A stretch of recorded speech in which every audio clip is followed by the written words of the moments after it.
今天晚上这雨要是不停，又得听着雨声睡觉了。每天听着雨声睡觉，都已经习惯了。我们常年在外，风里雨里，只能睡在车里，就这样一来二去啊，我们就已经习惯了。听着雨声睡觉，非常的舒服，听着雨声也有安全感，睡觉也非常的香。看看今天晚上雨没有停，一直在下着呢。这雨啊，还是下的这么大。哎，今天晚上入睡呀，又是听着雨歌，进入梦乡啊。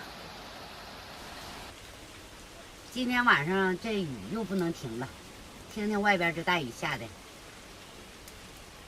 这一连下了好几天了。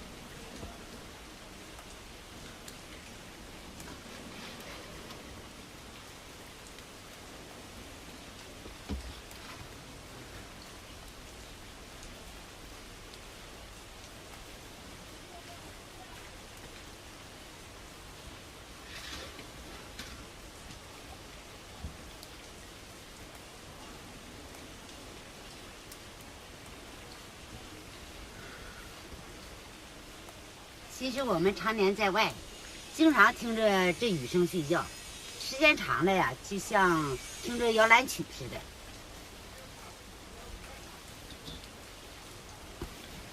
听听他们外边在那个大棚子里呀，还弄老久的车呢。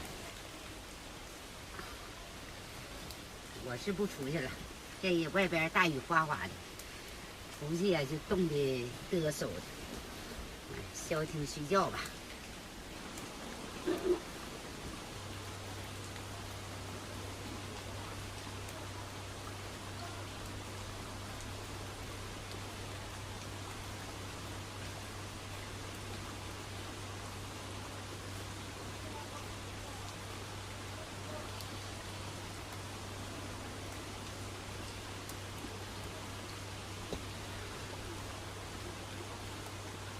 哎，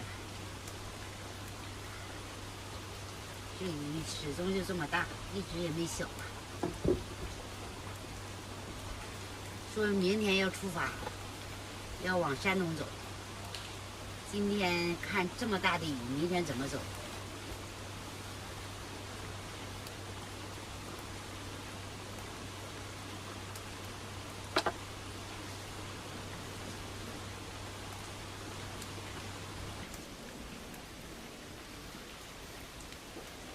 这要车里烟褥子一开，下雨也不怕，还老暖和了。